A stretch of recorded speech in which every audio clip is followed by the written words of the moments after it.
I mean, I'd rather live with mom than with you. It was in the dead of night on a Friday, just as the clock struck midnight.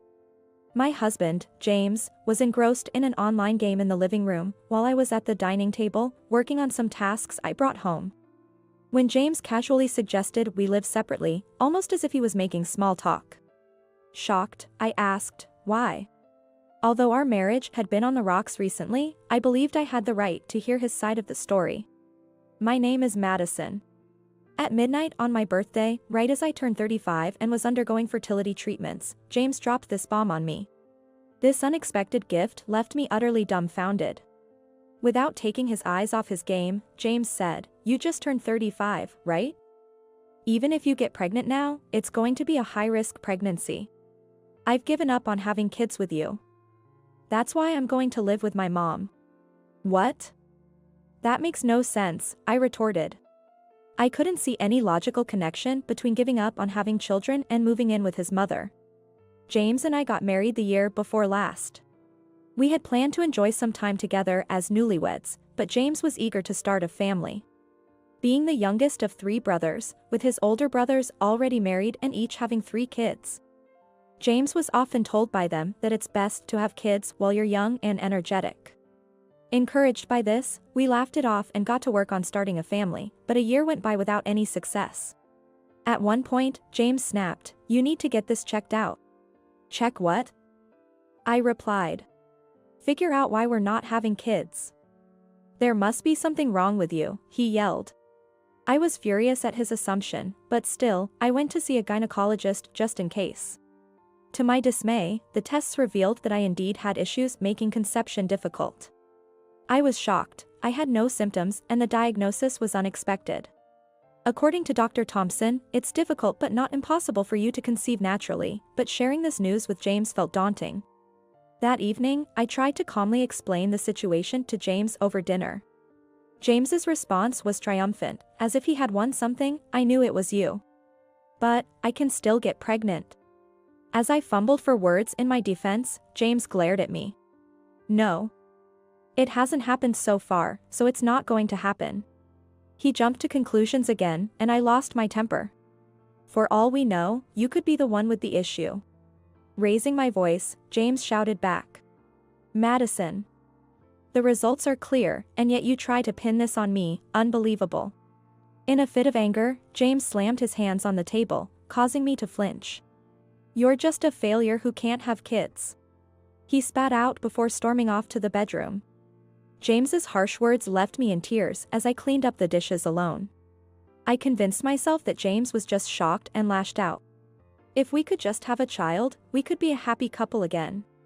I resolved to keep trying, to win back James's heart. As I started going to the gynecologist regularly, gaining more knowledge, my anxiety grew. Even on the days most likely for conception, we had no luck, and I became obsessed. One morning, I tentatively suggested to James, "Let's try tonight, please."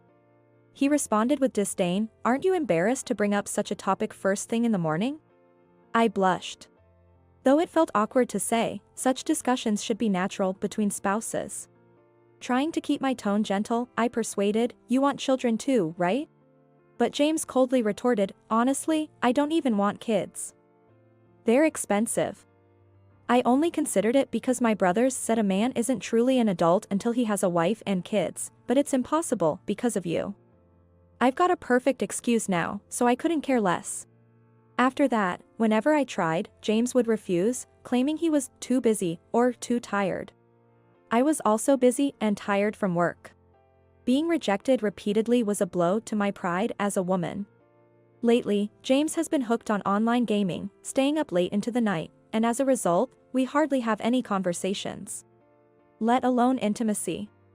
It seems like James has lost interest not just in having children, but in me as well. Yet, I didn't stop going to the gynecologist. What surprised me about fertility treatment was the number of couples there. The clinic I visit specializes in fertility treatments and is always packed. Even with an appointment, a 2 to 3 hour wait is the norm. Seeing so many couples with the same struggles as mine, all trying their best, was somewhat comforting. Occasionally, I'd see couples, tears of joy streaming down their faces, leaving the doctor's office. The wives, still with flat bellies, would tenderly touch their stomachs, while their husbands walked closely beside them. How I envied them. I wanted a child, too. I wanted to regain James's love and find happiness again. I placed a fragile hope in having a child. But I hit a dead end when I was told that advancing to further treatments would require James to undergo tests. It might be impossible now. The walk back from the clinic always left me feeling desolate and on the verge of tears. Stepping onto the main street, I looked up to see an ostentatiously dressed elderly woman catching my eye. Startled, even my tears retreated. Probably in her 70s. Her thick makeup and brightly colored dress were almost painful to look at. Though I couldn't recall knowing anyone like that, she oddly seemed familiar. Could that be my mother-in-law? Though we live in the same city, we rarely meet, so she looked completely different from what I remembered. But there was no mistaking the distinctive mole on her cheek. Yet, my mother-in-law was supposed to be a modestly dressed, typical grandmother. Shocked by her radical change in appearance, I quickly blended into the crowd. Truth be told, my mother-in-law is quite the character. Indulgent with herself but overly critical of others, she doesn't hesitate to hurl insults that most would balk at. Moreover, she dotes only on her youngest son, James, being the classic toxic parent who shows blatant favoritism among her children, treating the others merely as cash cows. Even her other sons detested her. When my father-in-law was on his deathbed from cancer last year, there was talk of her living with one of her sons. But both the eldest and the second son firmly refused. We thought the discussion would come our way, but she declared she would live alone while she was still healthy. Perhaps out of spite for being refused or just her nature, when my father-in-law passed away, she made a huge fuss, calling everyone ungrateful for stealing an old woman's retirement money, and took all his inheritance without dividing it. Despite my brothers-in-law and James's attempts to divide it legally, she wouldn't budge, and no one could win against her. She told me, "I have no interest in getting along with you, so don't come to my house." But compared to the constant battles she has with my sisters-in-law, it's relatively peaceful. She never noticed me that day and disappeared into a store. The sight of her entering that shop was so out of character for the mother-in-law I knew that I couldn't help but stare at the sign. That night, I debated whether to tell James about his mother but decided against it. After all, she's an adult, and with my father-in-law gone, she's on her own. It's not my place to comment on her personal tastes. After that, I saw her a few times but chose to ignore it. Months passed, and just as my birthday came around, James talked about moving out. I asked him, "Is there someone else you like?" Maybe his mother was just an excuse, and he was planning to remarry. But considering he spends his days gaming at home, it didn't seem like he was seeing anyone. I almost laughed at my own cold logic. James, in his turn, said, "Well, there's a girl in my gaming group I kind of like, but it's just online. For all I know, she could be a guy pretending to be a girl, which only made the situation more absurd. He could make rational judgments there, so why is he suddenly talking about moving?" It made no sense to me. James simply repeated, "I just want to live with my mom more than I want to live with you." I wondered what reason he could possibly have for wanting to live with his mother instead of me. "So, you've come to dislike me? Lost your love for me?" I searched for a satisfying answer, posing the next question to James. Just voicing it made my heart ache. He doesn't need me anymore, a wife who can't bear children. I held back my sadness, waiting for James's response. "Not really." "What?" James's casual reply took me by surprise. "Like I said before, I don't care about having kids anymore. What we need is a different financial strategy." "Financial strategy?" I echoed his unexpected words. James nodded calmly. "Yeah, my mom's inheritance," he said, dead serious. I was confused, failing to see the connection. "My brothers are greedy. They'll use any excuse, like having more kids, to snatch a larger share of mom's inheritance. I won't let that happen." "Who's the greedy one here?" I was appalled but kept my thoughts to myself. "But your mother is in great health. Isn't it too early to talk about inheritance?" "That's the point. She dislikes you, but she dotes on me. Living with her now might give me an edge in the inheritance. Plus, there's the sizable fortune my dad left her." We could live comfortably without working hard. We don't have kids to care for us in our old age. So we'll need the money. James explained with a dismissive tone, but I was horrified to understand his reasoning. So, the reason why James wanted children is... So, you needed a child to take care of you in your old age?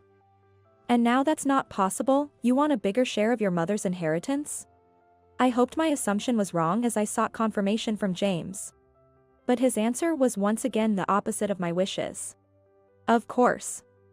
Kids are supposed to take care of their parents. Living with my mom now might even get me the whole inheritance.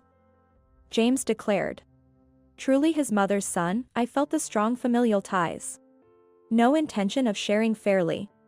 As I remained silent, James kept talking. When mom passes, I'll come back and live with you. You can't have kids, but you're decent at housework. You're useful as a housekeeper. And you bring in a decent salary as a full-time employee. Understood. Let's get a divorce. My true feelings burst out, cutting across James's words. Who would agree to such terms, to live separately and then live together again? This was too insulting. I knew James, the pampered youngest son, had his faults.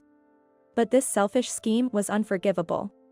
Staying with James would never bring me happiness. In that moment, my love for James vanished completely. Let's get a lawyer to properly divide our assets and divorce. Divorce? I never said anything about divorcing. Just living separately is fine. And hiring a lawyer is overkill. James was suddenly flustered but seemed swayed by my explanation. No. You'll feel better as a single man, too. I won't be satisfied unless it's divided fairly and legally. Plus, having a third party involved means no lingering issues, right? James smirked. Maybe you're right. If I get a large portion of mom's inheritance, my future is secure, and I can marry someone else. Don't regret this. Don't count your chickens before they hatch, and make sure you have no regrets. The next day, I got a lawyer recommended by a divorced friend and went for a consultation. I contacted the landlord to inform them that only James would be moving out. I arranged for a moving company. As I made calls, I overheard James telling his mother over the phone, "I want to live with you and take care of you." I was astonished that he had proposed moving out even before consenting his mother. According to James, his mother was thrilled about living with him. She had some requests or something. Thus, the divorce preparations were carried out surprisingly smoothly. Initially, the assets were to be split evenly, but my competent lawyer managed to negotiate in my favor, securing 70% for me, including compensation. Given James's selfish reasons for our divorce, I decided not to hold back and take what was due to me. 3 days after our divorce was finalized and James returned to his family home. As I was relaxing in my apartment, my phone's ringtone sounded. It was James, and as soon as I answered, he pleaded, "Help me. Please, let's get married again. There's no inheritance. Mom spent it all on strippers, she's penniless. Worse, she's drowning in debt from senior loans. And even the house is mortgaged. Well, that's tough. Your mom was really into those strip clubs." I couldn't help but chuckle. That day, I had seen my former mother-in-law disappearing into a strip club. Out of curiosity, I checked the price list on the signboard and was shocked by the figures. I had seen her entering strip clubs several times since, so it was clear she had spent a fortune. Since James got obsessed with online gaming and stopped visiting, she had fallen for a stripper and squandered not only my father-in-law's inheritance but also her retirement savings, ending up heavily in debt from loans even seniors could take. Why didn't you tell me if you knew? I'm not one to criticize personal hobbies. I never stopped you from gaming, did I? I retorted. James stumbled over his words before trying to change the subject. She's asking me to take out loans in my name, but that's impossible. Give me the money from our property division. If we get back together, it's both of our money, right? No way. Why not? You love me, don't you? Your husband is in trouble here. I did love you when we were married. But when you suggested moving out, any love I had for you disappeared completely. Especially now. When it's clear you're only after the money, there's no way we're getting back together. But my mom's telling me to give her all my salary. She says it's only natural for children to support their parents. She was always so kind to me alone. James started to whine pathetically, but his and his mother's mindset, that they should come first and everyone else should cater to them, was all too similar. It was too much self-inflicted misery for me to feel obligated to help. We're divorced now, we're strangers. Your family's problems are yours to solve, I said brightly, hanging up and then blocking his number. I called my former sisters-in-law next. It had only been 3 days since the divorce, and I had planned to wait a bit before telling them, but given the circumstances, sooner seemed better. I shared with them the recent revelations about my former mother-in-law and the details of the divorce. They took pity on me and promised to discipline James. Afterward, apparently, my former brothers-in-law stormed into the family home, causing a major uproar. I heard a bit about it from one of my former sisters-in-law. After James's call, I changed my apartment locks just to be safe, but I decided to move out. It felt like a complete break from the past. While looking for a new place, I learned that the family home was up for sale. I could ask my former sisters-in-law what became of James and his mother, but I chose not to care. I was ready to face forward, leave the past behind, and start anew. I'm considering a pet-friendly apartment for my next place, where I can enjoy a leisurely, free life with a cute cat.